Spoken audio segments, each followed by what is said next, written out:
Good afternoon, everyone. So I'm sorry that I can't be there with you today, but I had other issues and things I needed to take care of.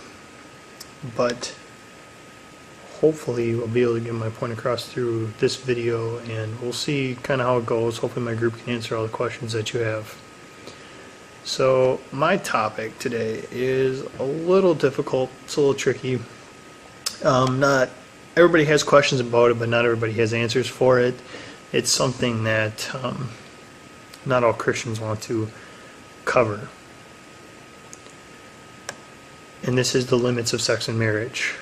So the first question I'd like to propose to you, and we'll see if you can kind of draw the right conclusions here, is what is sex and marriage to you?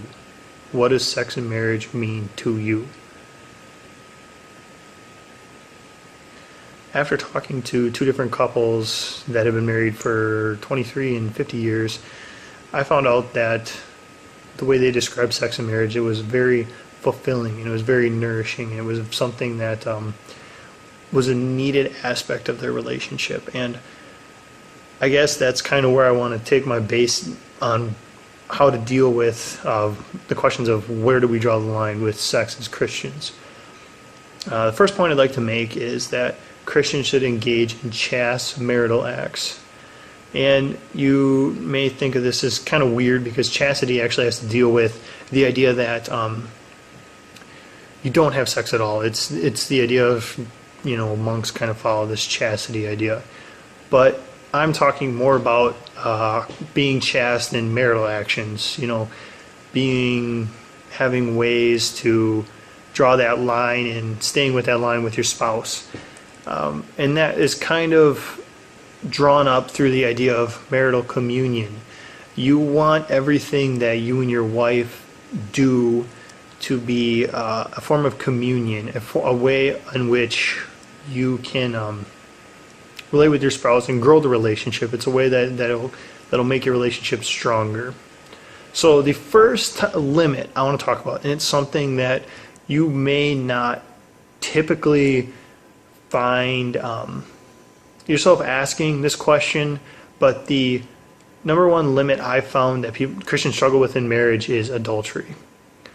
And this isn't because Christians don't know that it's wrong. It's a fact. It's what Christians struggle with. It's the limit that they cannot draw when dealing with sex and marriage. After looking up some statistics, I found that adultery is the leading reason for why Christian marriages end. And this is from, I'm pretty sure, ChristianToday.com. And I just, want to lay that baseline that if you're going to talk about sex and marriage, that very first line you need to draw, and it's something that you may definitely realize needs to happen, but if it's the number one reason for Christians getting divorced, something that you need to be aware of. Next, I want to talk a little bit more about the more controversial sexual actions in a marriage. The first one being bestiality. Now, bestiality is sexual acts done with/as animals. Now, I think it's pretty obvious that humans shouldn't have sexual relationships with animals. It's just wrong. I don't know. It's just wrong. Wrong to me. Yeah, gross. But the idea of sexual actions as animals is something that Christians may be okay with. For an example, a lot of the common sex position is doggy style. Now, I don't think that is what bestiality means. I think it's more of the idea that Christians, dress up and grunt and claw and all that kind of idea, that thing with as animals.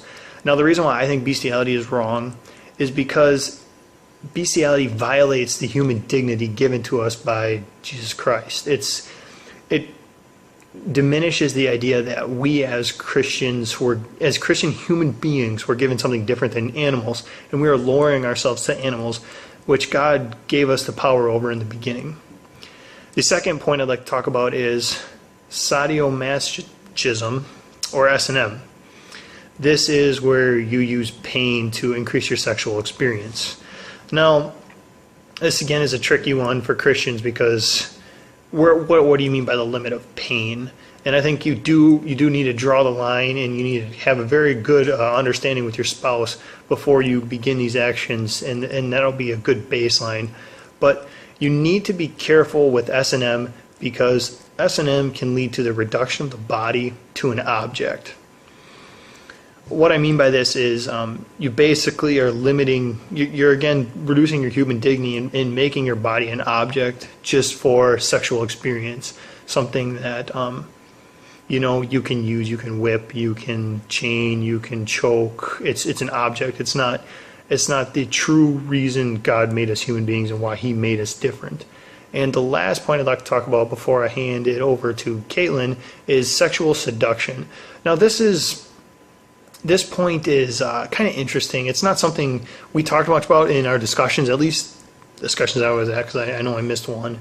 But this is the idea that you do something with your partner, and you do something with your partner, and they do something with your partner out of a promise to them, in a sense that if you do this for me, I'll mow the lawn, or if you do this for me, I'll clean all the dishes or make the next dinner. And you need to be careful with this idea, because of a reason that I learned when I was going through my marital counseling, is expectations and reality. It's a big problem with marriages, and it causes a lot of fights.